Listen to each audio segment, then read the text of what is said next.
දැන් අපි සාකච්ඡා කරා ප්‍රශ්නාංක 12 දක්වා. උන් අපේ දෙවෙනි කොටස දෙවෙනි වීඩියෝ එකේ පළවෙනි වීඩියෝ එක ඉවරයි. පුතාලා මම හිතන මේක කරන්න ඇති හොඳටම අපි දෙවෙනි ප්‍රශ්න කොටසට යමු. right? හරි ප්‍රශ්නාංක 13 අපි දැන් අපිට කරන්න තියෙනවා. හරි.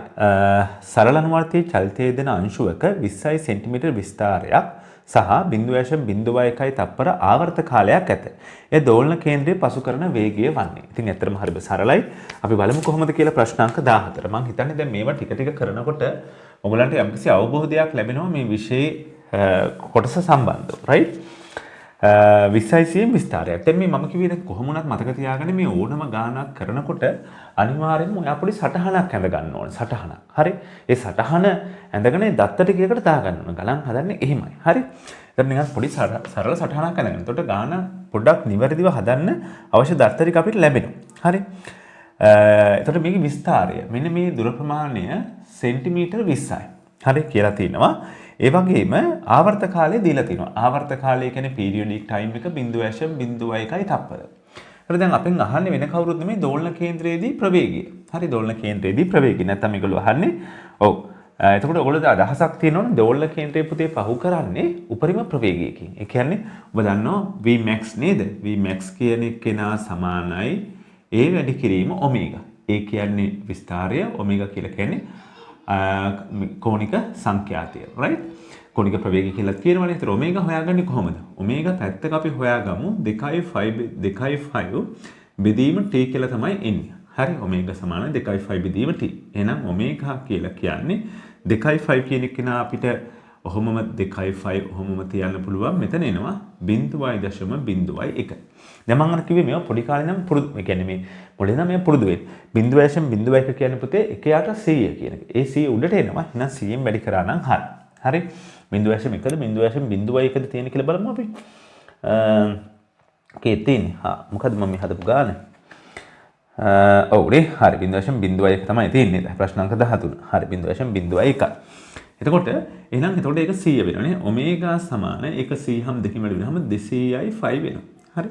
එහෙනම් මෙන්න මෙතනට එනවා Vmax කියන එකේනා සමානයි A කියලා කියන්නේ සෙන්ටිමීටර් 20. එහෙනම් 20යි සෙන්ටි කියන්නේ දහරණ දෙකෙන් වැඩි වෙන්න ඕනේ. මේක ආවහම 200යි 5 වෙනවා. එතන මේ කැපිලා ගිහලා මෙතන 40 20 වරක් 2 40ක් වෙනවා. Vmax කියන එකේනා සමානයි 40යි 5 කියලා ගන්න පුළුවන්. MS ඍණ 1. පැහැදිලි? හරි. එහෙනම් ඔන්න ඒ ගාන බොහොම පැහැදිලිව පුතාලාට තේරුම් ගන්න පුළුවන්. හරි. අඩුපාඩුවක් තියෙනවා නම් බලන්න අඩුපාඩුව තේරුම් අරගෙන හදන්න. right? හරි. හරි. ඊළඟට ප්‍රශ්නාංක 14.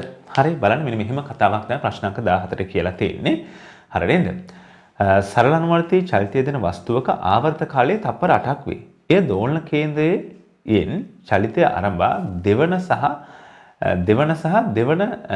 ආරම්භ පළමු තප්පර 2 සහ දෙවන තප්පර 2 කාලය තුල සිදු කරන ලබන විස්ථාපන අතර අනුපාතය තමයි අපෙන් අහන්නේ. ඉතින් මේක ඇත්තටම ඉතාම හොඳ ප්‍රශ්නයක්. කෙනෙක් අවබෝධ කරගන්න නැති ප්‍රශ්නයක්. හරි හොඳට අහගන්න මේක. මේක ඇවිල්ලා ගීකේනගේසගේ පොතේ දෝලන හතරංග 3 1 2 1 14 වෙනි ගාන තමයි අපි මේ හදන්නේ. මේකට මම පොඩි වෙනස් අප්‍රෝච් එකක් දෙනවා. හොඳට බලාගෙන පුතේ වෙනස් අප්‍රෝච් එකක් දෙනවා. දැන් ඔයගොල්ලන්ට මතකද මේ සරල වළම්බය සරල අනුවර්තී චලිතය සම්බන්ධව කියනකොට අපි පැහැදිලි කරනවා මේ ප්‍රලම්බ ප්‍රක්ෂේපණයක් වෘත්තාකාර චලිතයක් වෙනවා. මේ වෘත්තාකාර චලිතයේ ප්‍රලම්බ ප්‍රක්ෂේපණය තමයි සරල අනුවර්තී චලිතය දෙන්නේ කියලා. එහෙම කියලා මේ සරල අනුවර්තී චලිතය සහ වෘත්තාකාර පදයක කියන්නේ වෘත්තාකාර වෘත්ත චලිතය අතර සම්බන්ධතාවයක් අපි පෙන්වනවා. ඒ සම්බන්ධතාවය ගත්ත එක ගමු පොඩ්ඩක් අපි මෙන්න මෙහෙම මේ බලන්න මේ විදිහට ඔන්න වෘත්තාකාර මාර්ගයක වස්තුවක් ගමන් කරනවා. right? මෙතනින් යන්නේ. ඒතර මෙයාගේ ප්‍රලම්බ ප්‍රක්ෂේපණය. අපි කාලයත් එක්ක මෙන්න මේ විදිහට හොඳට බලන්න මේ ඉතාම වැදගත් දේවල් මේ સિદ્ધාන්ත අවබෝධ කරගන්න ඕන. right? එතකොට කාලයත් එක්ක මේක ගමන් කරනකොට ළමයි මේ අංශුව මෙතන ඉඳන් මෙතනට එනකොට එයාට අපි විස්ථාපනය කියලා ගත්තාම S විස්ථාපනය ගත්තාම ආවර්ත කාලයෙන් භාගයක් කරනකොට කාලයත් එක්ක ආවර්ත කාලයේ x අක්ෂයට නම් විස්ථාපනයේ y අක්ෂයට ගන්න. මෙයා මෙතනට ගමන් කරනවා කියලා අපි ඕන මෙහෙම ගමුකෝ මේ ගානටම මේකට සමරූපීව ගමු. එතකොට ඔන්න ඔය විදිහට නිකන් මෙහෙම ගමන් කරනවා. right? විස්ථාපනයේ වැඩි වෙනවා. කාලයත් එක්ක විස්ථාපනයේ වැඩි වෙනවා. හරි. ඊට පස්සේ මේ වෘත්තාකාර දැන් මතක නේද ප්‍රලම්බ ප්‍රක්ෂේපණය ඔයගොල්ලන්ට මතක ඇති නේද? මෙහෙම ආලෝක ගමන් කරද්දී සරල අනුවර්තී චලිතය දෙන්නේ. මතක නැත්තම් මගේ තීර කොටස් ටික බලන්න. හරි. ඒතර විස්ථාපනයේ උපරිම වෙනවා. ඊට පස්සේ ළමයි මේක මෙතනට එනකොට ආපහු පාරක් විස්ථාපනය අවම වෙනවා. right? ඔහොම නෙවෙන්නේ. හරි. ඊළඟට ඕකේ අනිත් පැත්ත පුතේ මේකේ අනිත් පැත්ත කියලා කියන්නේ මේ අංශුව හොඳට මේව තේරුම් ගන්න පුතේ. හරි. මේක අංශුව මේ කොටසට එනකොට මේ පල්ලෙහාට එනකොට ඒක මේ පැත්තට එනවා. හරි. ඒතර ඒ කියන්නේ මෙන්න මේ විදිහට අපි සමානව නිකන් නේද මේක සයින් ආකාර වක්‍රයක් තමයි ඉන්නේ මෙහෙම ඇවිල්ලා ඊට පස්සේ ළමයි මෙන්න මෙහෙම එනවා. හරි. ඕක තමයි කාලයත් එක්ක තියෙන්නේ. right? ඕකනේ කතාව. එතකොට දැන් මේ තියෙන මේ කොටස මේ මෙහෙට ගමන් කරනකොට දැන් එතකොට මේ ගානට අදාළව හොඳට බලන්න මේ ගානට අදාළව මේගොල්ලෝ අහන්නේ මේක සූත්‍ර දාලා හදන්න පුළුවන් ගානක් නෙමෙයි ටිකක් වෙනස් විදිහට හිතන්න වෙනස් අප්‍රෝච් එකක් ගන්න ඕන පොයින්ට් එකක් right පළමු තප්පර දෙක දැන් ආවර්ත කාලයේ තප්පර 8යි නම් ඒ කියන්නේ මෙතනින් පටන් ගත්ත වෙක්නිනෙක් මෙහෙම සම්පූර්ණ ගමන යන්නේ තප්පර 8යි එහෙනම් මේ එක අර්ධයක් ගමන් කරන්න යන්නේ තප්පර 2යි හරි එක අර්ධයක් ගමන් කරන්න තප්පර 2යි එහෙමනේ කියලා තින්නේ නේද හරි එතකොට දැන් බලමු සරලන චලිතයක් තියෙනවා වස්තුව ආවර්ත කාල තප්පර 8ක් වේ. එය දෝලන කේන්ද්‍රයෙන් චලිතය ආරම්භ පළමු තප්පර 2 සහ දෙවන තප්පර 2 කාලය තුල. හරි. ඒතර දෝලන කේන්ද්‍රයෙන් ගමන් අරනවා කියලා කියන්නේ දැන් ඒකේ දෝලන කේන්ද්‍රය මෙතනනේ. හරි. මේක මෙහෙම සරලන චලිතය ගත්තොත් මේ විදිහට අනේකක් අපිට ගන්න පුළුවන්. මම මෙතන නිකන් අඳින්නම්කෝ එයාගේ ප්‍රලම්බ ප්‍රක්ෂේපණ යන විදිහ. ඔහොම ගත්තොත් එහෙම නැල්ලක් මේ ආලෝකය આવත් මෙතන එහෙම නැල්ලක් ඇති වුණොත් එහෙම මෙතන තියෙනවා මේක මෙහෙම ඉහළ පහළ යන්නේ. දෝලන කේන්ද්‍රය තමයි ඉන්නේ. දෝලන කේන්ද්‍රේ පහළ කළ තප්පර 2ක් යද්දි. බලන්න තප්පර 2ක් යද්දි කොහෙද ඉන්නේ කියලා. හොඳට බලන්න. තප්පර 2ක් යද්දි මෙතනට යනවා. හරි. ඒ කියන්නේ මේ බලන්න. මෙන්න පළවෙනි තප්පර 2. මේ ඊළඟ තප්පර 2. මේ ඊළඟ තප්පර 2. මේ ඊළඟ තප්පර 2. හරි. ඒතර පළවෙනි තප්පර 2 යනකොට රයිට්. ඒ කියන්නේ මෙයා මෙතනට ගිහිල්ලා. ඒ කියන්නේ පළවෙනි තප්පර 2 තුල ගියපු විස්ථාපනයේ කොච්චරද විස්තාරය? ඊළඟට දෙවෙනි තප්පර 2 එහෙ ගිහිල්ලා තියෙන විස්තාරය දුරක්. එහෙනම් පළවෙනි තප්පර 2 තුල ගිය දුර දෙවෙනි තප්පර 2 තුල ගිය දුරින් බෙදුවහම කියන්නේ විස්තාරය එකට එක අනුපාතයක්. හරි තේරුණාද? එහෙමයි තේරුම් ගන්න තියෙන්නේ. right? හරි. ඒකට ඒ කතාව පැහැදිලිනේ තප්පර දෙක බැගින් තමයි එකට එක අනුපාතය. ඕක තමයි ප්‍රශ්න අංක 14ට උත්තරේ. වෙයි මේ සටහන ඇඳි මම 14ට උත්තරේ ගන්න විතරක් නෙමෙයි. බලන්න ඊට පස්සේ තව වැදගත් එකක් තියෙනවා 15 වෙනි එක. එහෙනම් මේකට උත්තරේ කිසි ප්‍රශ්නයක් නැහැ එකට එක අනුපාතය. හරි පැහැදිලිනේ එකට එක අනුපාතයෙන් තමයි මෙන්නේ. හරි ඔන්න 15 ගාන ඉහත 14 වන ගැටලුවේ සඳහන් වස්තුව චලිතය ආරම්භ පළවෙනි තප්පරය සහ දෙවන තප්පරය තුල සිදු කළ විස්ථාපන අතර අනුපාතය. ඔන්න පොයින්ට් එක. හරි මම ඔන්න උතන තමයි ඉන්න හැදුවේ මේ ගානේ. right? එතකොට මේ බලන්න දැන් මේක තමයි හොයාගෙන ගියම ටිකක් අමාරු වෙටින් සමහර ළමයි දරුවෝ. හරි? දැන් මේ බලන්න. දැන් එතකොට මෙතන ඉඳන් මෙතනට යන්න තප්පර දෙකක් යනවා නම් තප්පර දෙකක් යනවා නම් ඒ කියන්නේ තප්පර එකක් යනකොට අපි දන්නවා මේක ඒකාකාර කෝණික ප්‍රවේගයෙන් ගමන් කරන්නේ මේ වෘත්තාකාර මාර්ගයක නේ වෘත්තාකාර මාර්ගයක ඒකාකාර කෝණික ප්‍රවේගයෙන් ගමන් කරනකොට යාගේ ප්‍රලම්බ ප්‍රක්ෂේපණය සරලනුවර්තී චලිතයේද එහෙනම් තප්පර එකක් ගත්තාම පළවෙනි තප්පරය තුල අංශක 45ක් ආපාතනය කරනවා ඊළඟ තප්පරය තුල අංශක 45ක් ආපාතනය කරනවා right එහෙනම් ඔන්න බලන්න විස්ථාපනය. ඉතින් විස්ථාපනය කියලා කියන්නේ වෙන කවුරුත් නෙමෙයිනේ. නේද? මෙන්න මේකනේ දැන් අපිට ගන්න වෙන්නේ. මේ අවස්ථාවේ විස්තාරය A. මේ අවස්ථාවේ විස්ථාපනය බිඳුවයි. එහෙනම් පළවෙනි තප්පර එක. ඒ කියන්නේ තප්පර එකක් යනකොට මෙතනින් මම ගන්න තප්පර එකක්. එකක් යනකොට මේ අංශුව ඉන්නේ මෙතන. එහෙනම් එයාගේ විස්ථාපනය කියලා කියන්නේ මෙන්න මේ යගේනේ. මෙන්න මේ ප්‍රමාණය. මෙන්න මේ උස. හරි විස්ථාපනය කියන්නේ මේ උස. පැහැදිලි? හරි. එතකොට මේ උස නම් එතකොට අපිට කියන්න පුළුවන් මොකද්ද? බලන්න. right. එතකොට හොඳට බලන්න. එතකොට මේ උස තමයි අපි ගන්න ඕනේ. right? විස්ථාපනය. එතකොට මෙන්න මේ උසට සමානයි නේද? මේ දුර ප්‍රමාණය මෙහෙම. එහෙනම් මේ චලිතය දැන් මේ විස්තාරයේ ඒවන විස්තාරය කියලා කියන්නේ මේකේ අරේනේ ගන්න වෙන්නේ. මෙහෙම ගියාම මෙතනට යනවා කියලා කියන්නේ මේකේ අරය කියන එක. එතකොට විස්තාරයේ A කියලා ගත්තොත් එහෙම දැන් මෙන්න මේ උස ප්‍රමාණය අපි මුලින්ම පළවෙනි තප්පරය තුල ගමන් කරන්නේ උස ප්‍රමාණය. හරි. එහෙනම් මම ඒක ලියනවා පළවෙනි තප්පරය තුල ගමන් කරන දුර ප්‍රමාණය කියන්නේ මෙන්න මේක. ඒ කියන්නේ මේ පාදයේ A නම් මෙන්න මේ ත්‍රිකෝණීය සැලකුවහම පස්සේ ළමයි මෙන්න මේක ලියන්න පුළුවන් A sin 45 කියලා. A sin 45. පැහැදිලිද? හරි. එහෙනම් පළවෙනි තප්පරය තුල ගියපු දුර ප්‍රමාණය කොච්චරද? A sin 45. ඔන්න ඕක. හරි පළවෙනි තප්පරය තුල. හොඳට බලාගන්න මේක. ඊට පස්සේ දෙවෙනි තප්පරය. පුතේ දෙවෙනි තප්පරය තුල දුර කියන්නේ මේ බලන්න මේ. දැන් එතකොට මේ දෙවෙනි තප්පරය තුල ගමන් කරන්නේ මෙන්න මේ ප්‍රමාණය. එතකොට අන්න එහෙනම් ඒ කියන්නේ මෙන්න මේ උස ප්‍රමාණය නේ. අපිට මෙන්න මේ උස ප්‍රමාණය. එතකොට ඔයාලට පේනවා මේක මේ ඒකාකාර චලිතයක් නෙමෙයි. ඒකාකාර චලිතයක නම් සෑම තප්පරයකදීම අඳුර සමානයි. හැබැයි මෙතනදී වෙන්නේ මේ සරලනුවර්තී චලිතයක්. ඒක සරලනුවර්තී චලිතයක සෑම තප්පරයකදීම අඳුර සමාන වෙන්නේ නැහැ. මොකද ප්‍රවේගයේ කාලයත් එක්ක වෙනස් වෙනවා. right? හරි. එතකොට එහෙනම් දෙවනි තප්පරය තුල ගමන් කර දුර ප්‍රමාණය කියන පුතේ මෙන්න මේ දුර ප්‍රමාණය. එහෙනම් මේ උස හොයන්නේ කොහොමද? වීඩියෝ එක නවත්තලා පුළුවන් නම් කියන්න බලන්න මේ උස හොයන්නේ කොහොමද කියලා. right. මෙන්න මෙහෙමයි මේ උස හොයන්නේ. මේ බලන්න මේ මුළු උස ප්‍රමාණය A. මේකෙන් මේක අඩු කරන්න පුළුවන්. එතකොට ළමයි මෙන්න මේ ප්‍රමාණය කියන්න පුළුවන්. මේ මුළු උස A. ඒකෙන් A sin 45 අඩු කරනවා. එහෙනම් ළමයි A දුර වෙන්නේ මෙන්න මේ දුර වෙන්නේ A අඩු කිරීම A sin 45. හරි ඔන්න ඔකයි කතාව. ඒතර පළවෙනි තප්පරයේ දුර ගියේ A sin 45. දෙවෙනි තප්පරයේ දුර ගියේ A ගෙන් A sin 45 අඩු කරනවා. අන්න එතකොට මේ ප්‍රමාණය එනවා. දැන් බලන්න පුතේ එහෙනම් මොකද වෙන්නේ? දැන් මේක සුළු කරගෙන යන්න. හරි මේක සුළු කරන්න. කොහොමද සුළු කරන්නේ? හරි ඒක ඉතාම පහසුවෙන් සුළු කරන්න පුළුවන්. මේ හරි චුට්ටක් මකන්නම් මේ හරි. ඔයගලන්ට බෝඩ් එක පොඩ්ඩක් ලොකු කරලා තියෙන නිසා පේන්න. එතකොට A කියන එක බබා කපලා දාන්න පුළුවන්. හරි. එතකොට sin 45 කියලා කියන්නේ 1 යට මූල 2යි. මෙතන 1 ඍණ 1 යට මූල 2යි. හරි ඔහොමනේ වෙන්නේ. මම උඩයි යටයි දෙකම මූල දෙකෙන් වැඩි කරනවා. උඩයි යටයි දෙකම මූල දෙකෙන් වැඩි කරනවා. හරි. දැන් මේවා අත්දැකීම් වලින් තමයි ඉන්නේ. ආ. එතන මූල දෙකෙන් වැඩි කරාම පුතාලා මේකට මේක කැපිලා යනවා. මූල දෙකෙන් වැඩි කරාම මෙතන මූල 2 වෙනවා. මෙතන මූල 2 කැපිලා කියලා මෙතන 1 වෙනවා. එහෙනම් උඩ 1 එනවා. මෙතන මූල 2 එනවා. ඍණ 1 වෙනවා. හරි. බලන්න එහෙම උත්තරයක් පුතාලට තියෙනවද කියලා. ඔව්. මොකද තියෙන උත්තරේ? ප්‍රශ්න අංක 15. එක බෙදීම මුල් දෙක ඍණ එක. එහෙනම් මෙන්න මේක තමයි තියෙන උත්තරේ. හරි. තේරුණාද? පැහැදිලිද? හරි. ඉතින් ඔකයි කතාව. ඒක නිසා ඔන්න ගාන හොඳට පැහැදිලි වුණා නේ. හරි. ගාන හරි පැහැදිලිනේ. අලුත් ක්‍රම අලුත් ගණන් හදන ක්‍රම පැහැදිලිව පුතාලට කියලා දෙනවා. විෂය ගැන කිසි දෙයකට බය වෙන්න එපා. විෂය කොහෙන් අහුවත් පුළුවන් අත්දැකීම් තියෙනවා, අවබෝධය තියෙනවා, ඉගෙනගෙන තියෙනවා. තව තවත් ඉගෙන ගන්නවා, තව තවත් අධ්‍යයනය කරනවා. ඒ නිසා ෆිසික්ස් විෂය ගැන ඔයගොල්ලන්ට බය වෙන්න දෙයක් නැහැ. හරි. හරි. එහෙනම් අපි වැඩේට යමුද? right. එහෙනම් ඔන්න ප්‍රශ්න අංක 15ත් හදුවා. අඩුපාඩු තියෙනවා නම් පුතාලට හදා ගන්න පුළුවන්. අපි ඊළඟ ගන්නට යමු. right.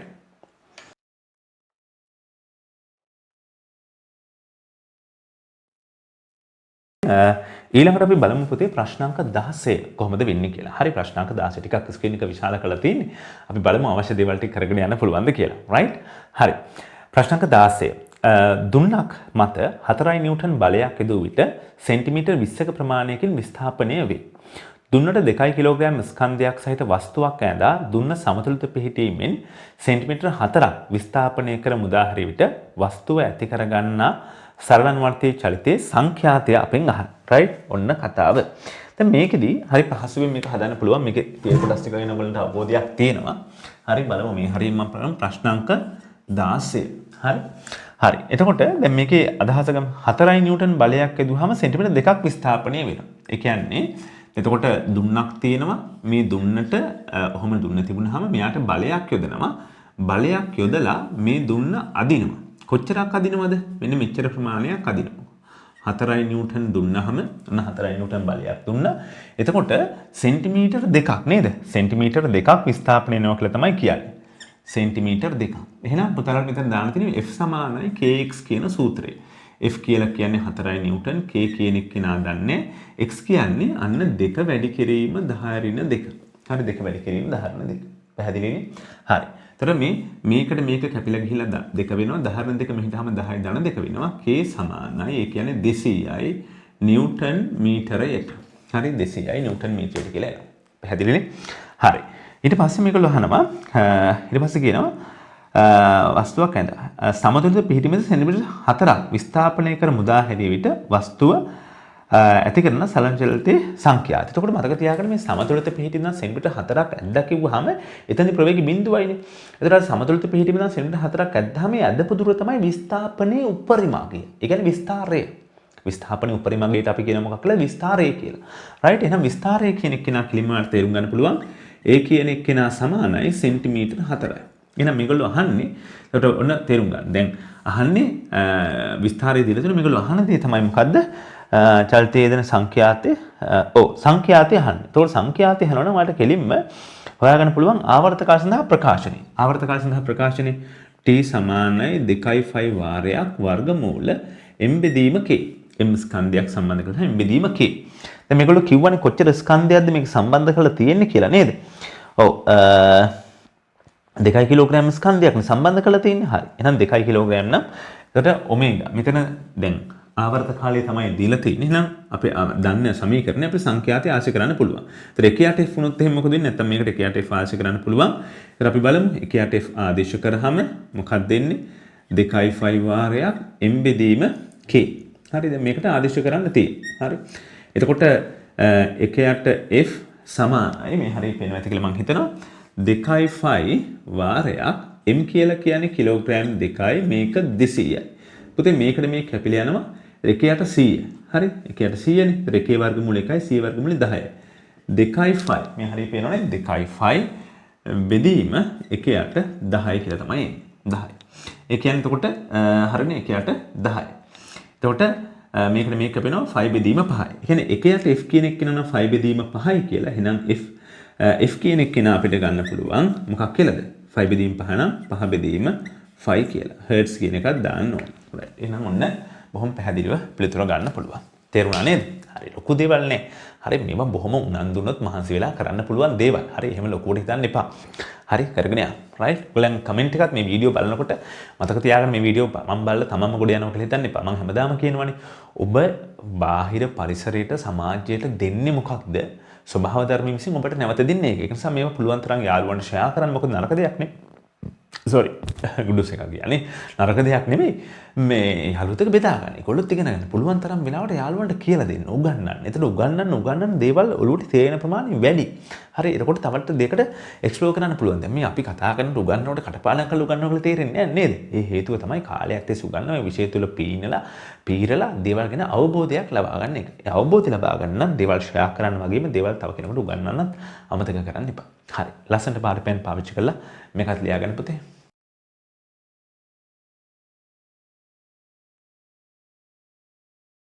ඔව් ඊළඟට ඒකෙම කොටසක් නැහැ ප්‍රශ්න අංක 17 තියෙන්නේ. ඉහත 16 වෙනි ගැටලුවේ සඳහන් වස්තුව ඇති කරන සරල නුවණතේ චලිතයේ උපරිම ප්‍රවේගය කොච්චරද කියලා අපෙන් අහන්නේ නේද? ඊට පුතේ අපි ඒකේ හොයාගත්ත සංඛ්‍යාතය හරි 17 වෙනි ගාන බලන්න 17 වෙනි ගාන අපි හදන්නේ. එතකොට සංඛ්‍යාතය හොයාගත්ත 5 බෙදීම 5 කියලා. හරි 5 බෙදීම 5 කියලා අපි හොයාගත්තා නේද? හරි එතකොට අපි අහන්නේ උපරිම ප්‍රවේගය. එතකොට උපරිම ප්‍රවේගය v maximum වාට මතකයි සමානයි මම කිව්වා a omega.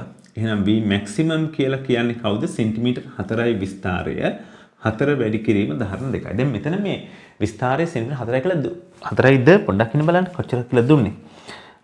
විස්තාරය සෙන්ටිමීටර් 4ක්ද? ඒක ගෙල්ම 4ක් ඇදලා අතහැරියා. ඒතකොට 4ක් ඇද්දක්ම 4 විස්තාරය කියන එක කෙලින්ම කියන්නේ ඔයගොල්ලෝ අවබෝධ කරගන්න ඕන. 4ක්. වැඩි කිරීම ඔමේගා කියලා කියන්නේ කීයද ළමයි? ඔමේගා කියලා කියන්නේ මෙන්න මේක ඔමේගා සමානයි 2.5 f. f කියන්නේ වැඩි කිරීම 5 බෙදීම 5. මේ 5ට මේ 5 කැපෙනවා 5 වරක් 2 10යි. ඒ 10ට මෙතන ධාරණ එකක් යනවා. ධාරණ එකක් යනවා.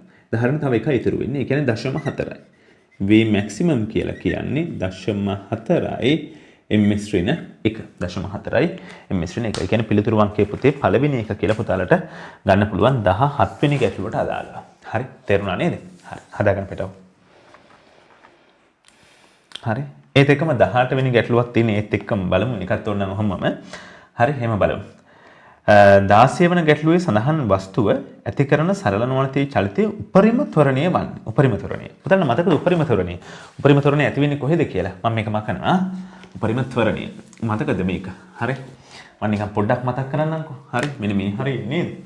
මේ හරිය මතක් කරන්නම් සරල නුවණතේ චලිතයක මෙහෙම චලිතයේ යෙදෙනකොට උපරිම ත්වරණය ඇති වෙන්නේ පුතේ කෙලවරේදී නේ. ඔයාලට කාලයක් එක ප්‍රස්තාරයක් අඳනනම් මෙන්න මේ විදිහට x සහ මතකද සමීකරණය ඒ සමාන ඍණ ඔමේගා වර්ග x. ඒ කියන්නේ මෙන්න මේ විදිහ එකක් තමයි එන්නේ. හරි පේනව නේද මේ හරිය? right මේ බලන්න. මෙහෙම එකක් මෙන්න මෙහෙම එකක් තමයි එන්නේ. හරි ඔහොම එකක්. එතන මේක තමයි ත්වරණය. හරි මෙහෙම ත්වරණය මේ පැත්තට x. උපරිම ත්වරණය කියලා කියන්නේ ඒතර x වලට උපරිම ගේනකොට තමයි ත්වරණය මැක්සිමම් වෙන්නේ. a මැක්සිමම් වෙන්නේ. ඒතර ඍණ ඔමේගා වර්ග x කියලා තමයි අපි ගන්නේ. x වලට එනවා මොකද්ද a කියන එක විස්තාරය. ඔක තමයි උපරිම ත්වරණය කියලා අපිට ගන්න වෙන්නේ. right? එතකොට මේගොල්ලෝ දීලා තිනවා දැන් අපිට ඔමේගා මොකද්ද දීලා තියෙන්නේ? අපි හැදුවනේ එක නේද? එතකොට කිවෙනි ගානද මේ 18 වෙනි ගාන. එතකොට a කියන එක හරි ඒ සහ ඍණ ඔමේගා. ඔමේගා වර්ගය අපි හෙව්වනේ. ඔමේගා වර්ගය. ඔමේගා කියලා කියන්නේ කීයද අපිට ආවේ? ඔමේගා කියන්නේ 10යි. ඒක කලින් අපිට හොයාගන්න පුළුවන් වුණා. ඔමේගා කියන්නේ දැන් ඔමේගා සමානයි 2යි 5 f කියලා කියන්නේ 5 බෙදීම 5. ඒතර ඔමේගා කියන්නේ 10යි. ඒතර ඔමේගා වර්ගය කියලා කියන්නේ 10 වර්ගය 100යි. හරි. ඒ කියලා කියන්නේ සෙන්ටිමීටර 4යි. 4 වැඩි කිරීම 10 2යි. මේකට මේ කැපිලා අන්න උපරිම ත්වරණය එනවා 4යි m ශ්‍රේණ 2යි කියලා. 4යි m ශ්‍රේණ 2යි. හරි නේද? මම ලොකු දේවල් නෙමෙයි. හරි ඔයගොල්ලන්ට නේද? හරි. හරි. 18 වෙනි ගානත් එතකොට ඔන්න හදා ගන්න පුළුවන්. අපි ඊට පස්සේ ඊළඟ කොටසට යමු. right?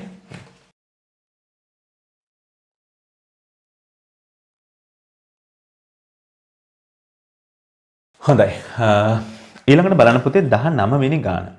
භාරයක් යොදන ලද දුන්නක් T ආවර්ත කාලයකින් යුතු සරලනුවර්ති චලිතයේදී මෙම දුන්න සමාන කැබලි 4කට වෙන් කර එක් කැබැල්ලක් පළමු භාරයේ මෙල්වා දෝලනය කරනු ලැබේ. හරි. නව ආවර්ත කාලයේ වන්නේ. පුතේ මේක කියලා දෙන්නේ ඇත්තට මේ දුන්නක දුරුනියතේ රඳාපවතින සාධක ගැන ඔයගලන්ට අවබෝධයක් තියෙන්න ඕනේ. ඇත්තට මේක තියෙන්නේ මේ ප්‍රත්‍යස්ථාවය කියලා පාඩමක් තියෙන අන්තිම හරිය. ඒතකොට මේ පාඩමේ තමයි මේක තියෙන්නේ. හරි. නමුත් මම එතනට එන්නම්. ඔයගොල්ලෝ මේක දැනගන්න ඕන. ඒ ප්‍රත්‍යස්ථාවේ සමීකරණයක් තියෙනවා පුතේ මෙන්න මෙහෙම. හරි. f බෙදීම a සමානයි y භාරයක් e බෙදීම l කියලා. y කියන්නේ ද්‍රව්‍ය යම් මාපාංකය. එතකොට මෙන්න මේක තමයි පස්සේ සකස් වෙලා a y බෙදීම l වැඩි කිරීම e වෙන්නේ. මෙන්න මේක තමයි f සමානයි kx කියලා අපි ගන්න. හරි. එතකොට මේ k කියලා කියන්නේ දුන්නක දුරු නියතය. මේ දුන්නක දුරු නියතේ රඳා පවතිනවා. දුන්නක් ගත්තාම මූලික කරුණු තුනක් මත. හරි. එකක් තමයි මේ දුන්නේ හරස් කඩ වර්ගඵලය. ඊළඟට මේකේ දිග ප්‍රමාණය. ඊළඟට තමයි මේක හදලා තියෙන ද්‍රව්‍ය යම් මාපාංකය යම් මොඩියුලස් කියලා අපි කියනවා. ඒක අපි ඉස්සරහට කතා කරනවා. හරි. එතකොට දැන් මේ දුන්නක් අරගෙන තියෙනවා මේගොල්ලෝ. මේ දුන්නක් අරගෙන ඉවර වෙලා හරි කම්බියක් අරන් ඉවරලා මේක කොටස් 4කට කපලා තිනවා. ඔයගොල්ලන්ට පැහැදිලි කොටස් 4කට කැපුවාම හරස් කඩ වර්ගඵලය වෙනස් වෙන්නේ නැහැ. මේක වෙනස් වෙන්නේ නැහැ. මේවා නියතයක්. දිග තමයි වෙනස් වෙන්නේ. එහෙනම් L තිබිච්ච එක L බෙදීම කීයක් වෙනවද? L බෙදීම 4ක් වෙනවා. ඒ කියන්නේ මේ බලන්න. එතකොට එහෙනම් මේ දුරු නියතය k තමයි වෙනස් වෙන්නේ. හරි. මොකද හේතුව දැන් t සමානයි 2.5 වාරයක් m බෙදීම k නේ එන්නේ ආවර්ත කාලය සඳහා. එතකොට මේ k වලට තමයි මේක ඉෆෙක්ට් වෙන්නේ. ආවර්ත කාලයට බලපාන්නේ k වලට බලපාන්නේ හින්දා. එතකොට ඔයාලට මෙතනින් බැලුවහම දිග 4 ගුණයකින් අඩු කරාම දිග 4 ගුණයකින් අඩු කරාම 4ෙන් බෙදුවහම මේක උඩට යනවනේ. එතකොට දුන්නේ දුරු නියතය 4 ගුණයකින් වැඩි වෙනවා. එහෙනම් ඒ අවස්ථාවේ ආවර්ත කාලයේ t1 නම් මේක 2.5 කියලා තිබ්බොත් m බෙදීම 4යි k කරන්න පුළුවන්. හරි පැහැදිලිනේ. දිග 4 ගුණයකින් අඩු කරාම දුරු නියතය 4 ගුණයකින් වැඩි වෙනවා. හරි. ඒතර 4යි k. right. මේ දෙක බෙදුවහම මේකෙන් මේක බෙදමුකෝ t1 බෙදීම t. t1 බෙදීම t කියලා ගමුවා. මේ හරිය පේනවද නේද? හරි. මේ හරියෙන් ගමු. මේ හරිය t1 බෙදීම t. t1 බෙදීම t ගත්තම 2.5 කරලා මේක බෙදීම මේක. මේක එකයක් නේ තියෙන්නේ. දැන් මේක උන්න වර්ගමූල ගන්න පුළුවන්. හරි. ඒත් වර්ගමූල ඇතුලේ ගත්තාම පස් 2.5 කැපෙනවා. 1යට 4 තියෙනවා. k ඔහොම තියෙනවා. මේක උඩයට මාරු වෙනවා. k බෙදීම 1 වෙනවා. k ට k කැපෙනවා. 1 වර්ගමූල 1යි 2 වර්ගමූල 4 වර්ගමූලය 2යි. t1 බෙදීම t සමාන 1යට 2යි. මේක මෙහෙන් එනවා. එතකොට ඔයාලට ගන්න පුළුවන් t1 සමානයි t බෙදීම 2යි කියලා. t බෙදීම 2යි. පැහැදිලි නේද? හරි. එහෙනම් t1 සමානයි t බෙදීම 2යි කියලා ගන්න පුළුවන්. ඒ කියන්නේ දෙවෙනි උත්තරේ තමයි. ඔන්න ප්‍රශ්නාංක 19 දක්වා ගියා. එතනින් එහාට පුතේ ටිකක් එතනින් එහාට ටිකක් දුරු නියතේ සම්බන්ධ ටිකක් සංකීර්ණ ප්‍රශ්න ටිකක් තියෙනවා. අපි ඒ ටිකත් බලමු. පුතාලා ඉස්සෙල්ලා මේ ටිකේ අඩුපාඩු ටික හදාගන්න. හරි. ඊළඟට ඔන්න අපි යන්නේ 20 වෙනි ප්‍රශ්නේ. 19 අපි කරා 20 වෙනි ප්‍රශ්නේ. ඔන්න ටිකක් වැදගත් ටිකක් එහාට වෙනස් වෙන දැන් ඔය කොටස් ටික වෙනස් වෙන්න හදන්නේ දුන්න සම්බන්ධව දුණු දේවල් සම්බන්ධව තමයි ඉන්නේ. මම පොඩ්ඩක් පැහැදිලි කිරීමක් එක මේක යන්නම්. හරි. එතකොට පොඩි අදහසක් ගන්න පුළුවන් නේ. ප්‍රශ්නාංක 20. සමාන ස්කන්ධ ඇති. සමාන ස්කන්ධ තියෙන m සහ n වස්තු දෙකක් දුණු නියත පිළිවෙලින් k1 සහ k2 වන සැහැල්ලු සිරස් දුණු දෙකක සිරස් දෝලන ඇති කරනු ලැබේ. ස්කන්ධවල උපරිම වේගය සමාන වේ නම් m ස්කන්ධය ඇති දුන්නේ විස්තරය අනෙක් විස්තරයට දරන අනුපාතය තමයි අපෙන් අහන්නේ. right? හරි. දැන් එතකොට අපි පොඩ්ඩක් බලමු මෙන්න මේක කොහොමද කරන්නේ කියන එක. දැන් එතකොට මේ එක සමාන. හරි. ප්‍රශ්නාංක 26. ප්‍රශ්නාංක 26 මේ හරියට ගමු නේද? වැඩිපුර ප්‍රමාණයක් ගන්න. ප්‍රශ්නාංක 26. එතකොට දැන් දුන්නක් ගත්තාම ඔන්න බලන්නකො මේ දුන්නක් ගත්තාම මේ දුන්නක දුන්නු නියතය. හරි. දුන්නක ස්කන්ධයක් කියලා. මේ දෙන්නගම එල්ලලා තියෙන පුතේ සමාන ස්කන්ධා m ස්කන්ධයක් එල්ලලා තියෙන්නේ. එක්කෙනෙක් කැපිටල් m අනෙක් කෙනා n කියලා සංකේතවත් කරලා තියෙනවා. ඒවා ස්කන්ධ නෙමෙයි සංකේත කරලා තියෙන විදි. හරි. ඊට දුන්නේ ධෘණීයතිය k. හරි. ඊට මේගොල්ලෝ කියනවා m ස්කන්ධ එකක් කියලා තියෙනවා.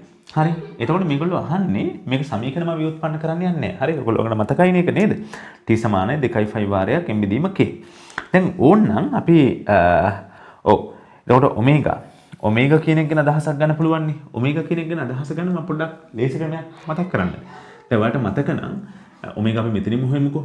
t සමානයි 2.5 වාරයක් වර්ගමූල m බෙදීම k. දැන් මේක ඔයාලට මතක තියෙන්න ඕන. හරි. ඒක හදන කතාවක් නෑ. ඔමේගා කියලා කියන්නේ කවුද? ඔමේගා අපිට කියන්න පුළුවන් ඔමේගා සමානයි 2.5 බෙදීම t නේ. ඔමේගා සමානයි 2.5 බෙදීම t. හරි. එහෙනම් t වලට ආදිශ කරන්න පුළුවන්. ඔමේගා හොයාගන්න t මෙහෙට ගෙනාවා 2.5 බෙදීම ඔමේගා කියලා. හරි. 2.5 බෙදීම ඔමේගා සමානයි 2.5 මෙතන m බෙදීම k. හරි. ඔමයි වෙන්නේ. ඊට මේ 2.5ට මේ 2.5 කරලා මේක උඩට එනවා. ඔමේගා සමානයි k බෙදීම m. ඔන්න සම්බන්ධය තියෙනවා. දැන් අපෙන් අහන්නේ මේකයි. මොකද මේගොල්ලෝ අහන්නේ බලන්න දැන් දෙන්නෙක් ඉන්නවලු. හරි. ධෘණීයත වෙනස්. හරි. ධෘණීයතය k1 සහ k2 වෙනවා. නම් m ස්කන්ධයේ ඇති දුන්නේ විස්තරය අනෙක් විස්තරයට දැන අනුපාතය. තව එකක් මේගොල්ලෝ කියන්නේ මේ උපරිම ප්‍රවේගය සමානයි. කියන්නේ උපරිම ප්‍රවේගය. අර මතකනේ අපි මේ දෝලන කේන්ද්‍රයේ උපරිම ප්‍රවේගය කියන්නේ උපරිම ප්‍රවේගය සමානයි. ඒතර මේකද කියලා දෙන උපරිම ප්‍රවේගය සමානයි කියලා. උපරිම ප්‍රවේගය සමානයි නමයි. එතකොට දැන් උපරිම ප්‍රවේගය කියලා කියන්නේ දෝලන කේන්ද්‍රයේ ප්‍රවේගයනේ. දෝලන කේන්ද්‍රයේ උපරිම ප්‍රවේගය මොකද? Vmax සමානයි max. හරි. max සමානයි a ඔමේගා. හරි විස්තරය. එතකොට විස්තර අතර අනුපාත තමයි අහන්නේ. එතකොට වෙනස් වෙන්නේ ඔමේගා k වෙනස් වෙනකොට ඔමේගා වෙනස් වෙනවා. එහෙනම් අපි මෙහෙම කරමු. a m කැපිටල් m කියන ස්කන්ධයට අදාළව a වැඩි කිරීම ඔමේගා කියලා කියන එතකොට එයාගේ k1 නේ. k1 බෙදීම m සමානයි a n අංශුවේ විස්තරය ak වර්ගමූල k2 බෙදීම m. ඔමයි වෙන්නේ. හරි. එතකොට මෙන්න මේකට මේක කැපිලා යනවා. එතකොට am බෙදීම an තමයි අහන්නේ. මේක ඇතුළට යනවා සමානයි වර්ගමූල ඇතුලේ k2 බෙදීම k1 කියලා එනවා. බලන්න ඒක අහන අනුපාතය හරි නේද කියලා නේද? හරි. k2 බෙදීම k1 කියලා එනවා. හරි. ඔන්න විදිහට හඳ ගන්න පුළුවන්. හරි. ඒතර මූලික සූත්‍ර ව්‍යුත්පන්න කිරීම වලට යන්න අවශ්‍ය වෙන්නේ නැහැ. හරි. t සමාන 2.5 වාරයක් m බෙදීම k හින මතක තියෙනවා. හැබැයි අමතක වුණොත් එහෙම අර f සමානෙන් මේ දාලා සූත්‍රය ඔප්පු කරගන්න පුළුවන් වෙන්නත් ඕනේ. හදිසියක් වුණොත් අමතක වුණොත් එහෙම ඔප්පු කරලා බලන්න පුළුවන් වෙන්න ඕනේ. right? හරි. එහෙනම් ඔන්න ප්‍රශ්නාංක 20 සමාවෙන්නේ 26 නෙමෙයි ඒක කීයද ප්‍රශ්නාංක 20 නේද? මෙතන 20 වෙන්න ඕනේ. ප්‍රශ්නාංක 20. හරි. එහෙනම් හදාගන්න පුතාලා ඒක.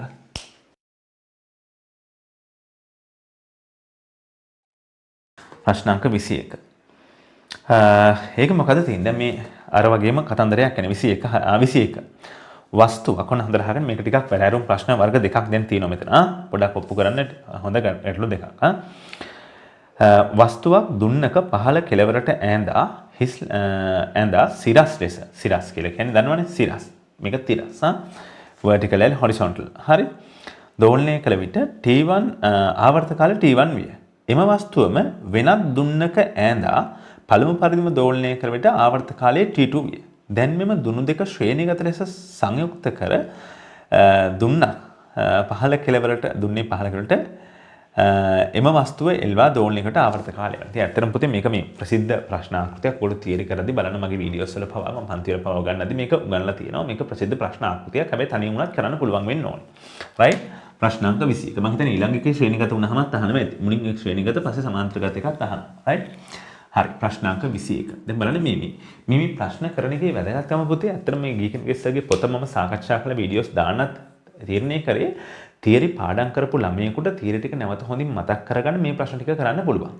ඊට පස්සේ විභාගයට එන්නේ මොන වගේ ප්‍රශ්නද කියන එක තේරුම් ගන්න විභාග ප්‍රශ්න කරන්න පුළුවන්. හොඳට මතක තියාගන්න මුලින් තියරි ටික හොඳට අවබෝධ කරගන්න ඊට පස්සේ ඒක යෙදීම් කරලා මේ වගේ පොත්වල ගැටලු හදන්න ඊට පස්සේ ස්කූල් වල පේපර්ස් අරන් කරන්න පුළුවන්. ඊට පස්සේ කරන්න පාස් පේපර්ස් වල ඒ රිලේටඩ් ටික. හරි දැන් මේක නම් දෝලන හතරක් නේ රිලේටඩ් ටික පාස් පේපර්ස් වල කරන්න. ඊට පස්සේ මොඩල් පේපර්ස් කරන්න ගන්න. අපිත් මොඩල් පේපර්ස් පොතක් ගහලා තිනවා. ඒකත් ඔයගලන්ට ගෙන්න ගන්න පුළුවන්. ඒ වගේ තමයි ස්කූල් පේපර්ස් තියෙනවා. අන්න ඒ විදිහට කරන්න පුළුවන්. ඒතර ඉගෙන ගන්න දේ නැවත නැවත යෙදීම තුලින් වෙනස් වූ ආකාරයන්වල යෙදීම තුලින් තමයි ඔයගලන්ට මේ විශේෂ සාර්ථකත්වයට එන්න පුළුවන්. එහෙම නැතුව කෙටි ක්‍රම නෑ පුතේ. හරි දවසින් කරන්න, රැයෙන් කරන්න එහෙම නෑ. හાર્ඩ් වර්කින් කාලයක් කරන්න ඕනේ. එක රැයෙන් කරන්න පුළුවන් දේවල් නෑ. විශේෂයෙන් දැන් ඔයගොල්ලෝ හිතන් ඉන්නවා මේ තරුණ පරම්පරාව ජෙනිසර් නේද? ඔයගොල්ලෝ හිතන් ඉන්නවා එක රැයකින්. දැන් ඔය සෙමිනාර්ස් එකෙන් රැයකින් කරන්න පුළුවන් කියන පුතේ ඇත්තටම එහෙම දේවල් නෑ. සමහර දේවල් වල ඩීප් වර්ක් එකක් කරන්න ඕනේ. මොකද මේ ඔයගොල්ලෝ යන්නේ අර කියන්නේ මොළය සංවර්ධනය කරන ක්‍රියාවලියක. හරි S1ක් C1ක් ගන්න පුළුවන් මේ රැයකින් දෙකකින් වැඩ කළා එහෙම කළා. නමුත් හොඳ ඉස්සරහා ගමනක් යනවා නම් හොඳ රිසර්ච් එකකට හොඳකට යනවා නම් අනිවාර්යයෙන්ම මුලින් නම් මේ විදිහට වැඩ කරගෙන යන්න. හරි එහෙම නැතුව බෑ. රයිට්? හරි. ඔන්න බලන්නකෝ මම වැඩේ යන්න. දැන් ඔන්න දැන් දුරු නියතය උදාහරණයක් විදිහට K1 කියමුකෝ. හරි K1 දුරු නියතයක් තිනෙක් කෙනෙක් ඉන්නවා. ඒතර මෙයාට M ස්කන්ධයක් සම්බන්ධ කරාම ළමයි මෙයාගේ ආවර්ත කාලයේ M ස්කන්ධයක් T1 සමානයි 2.5 වාරයක් M පෙදීම K1. හරි K1. ඔය වගේම අනිත් තව එක්කෙනෙක් සම්බන්ධ කරාම වෙන එක්කෙනෙක් 2.5 වාරයක් M බෙදීම K2 මම ඒක අඳින්න යන්නේ නැහැ. දැන් මේ දුණු දෙක ශ්‍රේණිගතව සම්බන්ධ කරාම මොකද වෙන්නේ? ඔයගොල්ලෝ මතකයිද? මේ දුණු දෙක ශ්‍රේණිගතව සම්බන්ධ කරනවා. හරි ඔහොම කරලා තියෙනවා. මේක K1 එක්කෙනා මේක K2 එක්කෙනා. ඔන්න දැන් හිත පැටලෙනවා K1 දන K2ද එකයට K1 දන එකයට K2ද කියලා. බය වෙන්න එපා. just try කරලා බලන්න. දැන් මෙතනදී අපි නිකන් මේක ඇද්ද කියමු. ඇද්දාන් පස්සේ ඔහොම ටිකක් මේක ඇදෙනවා. ඔහොම ටිකක් මේක ඇදෙනවා. උදාහරණයක් විදිහට මේක x1 ඇදෙනවා. මේක x2 ඇදෙනවා කියමුකෝ. හැබැයි බලය සමානයි. බලය සමානයි. ඒතර f සමානයි kx දැම්මහම දැන් ඔහොමනේ තියෙන්නේ. ඒතර මේ දෙන්නට මේ ඇද්දාන් මේකට සමක එක්කෙනෙක් අපිට හොයාගන්න ඕනේ. මේකට සමක එක්කෙනෙක්. අපි සමකය ගමුකෝ. සමකය k කියලා ගත්තොත් එහෙම f බලයම තමයි යදලා තියෙන්නේ. හැබැයි මෙයාගේ ඇති වෙන විස්ථාපනය මේ දෙක එකතුව. නැත්නම් අපි මේක x2 මේක x කියලා ගත්තොත් එහෙම x කියන එක්කෙනා සමාන වෙන්න ඕනේ x1 දන x2ට. හරි. එතකොට f සමානයි kx කියන සමීකරණය මෙයාට දැම්මහම මෙයාට දැන් එකම බලයෙන් ක්‍රියාත්මක වෙන්නේ f වලට දාන්න පුළුවන් kx. හරි f සමානයි kx. බලමු f සමානයි k1x. එතකොට x1 හරි x1 උක්ත කරාම f බෙදීම k1 වෙනවා. මෙතන f බෙදීම k1 ධන f බෙදීම k2. එහෙනම් සංයුක්තයට දැම්මත් එතනත් x කියන්නේ f බෙදීම. එහෙනම් f කියන එක්කෙනා කැපිලා යනවා. අන්න අදහසක් එනවා ටක් ගාලා ශ්‍රේණිගත වුණාම අර ඉස්සරහට ප්‍රතිරෝධ ගැන ඉගෙන ගන්නවා. ප්‍රතිරෝධ වල පරස්පරය. මේක කියන්නේ ශ්‍රේණිගත වුණාම ප්‍රතිරෝධ සමාන්තරගත වගේ තමයි එන්නේ කියලා ටිකක් මතක තියාගන්න. හරි. එතකොට මේක ඔන්න 1යට k සමානයි 1යට k1 ධන 1යට k2. දැන් මේ වැඩේ ඔහොම තිබ්බට බෑනේ. හරි. තව ප්‍රශ්නයක් තියෙනවා. දැන් කොහොමද සංයුක්තයට මේ තියෙන සංයුක්තයට මේකට කියන්නේ මේ දෙන්නම එකතු කරලා ගත්තාම මේක සංයුක්තයට ආවර්ත කාලය ලියන්නේ කොහොමද? හරි. ඒක කොහොමද මම මෙතන ලියන්නම් මේ බලන්න. දැන් ලිව්වහම එහෙනම් t සමානයි 2.5 වාරයක් m බෙදීම මේ කැපිටල් K කියලා කියන්නේ දැන් සංයුක්තය. මම කපටි වැඩක් කරනවා.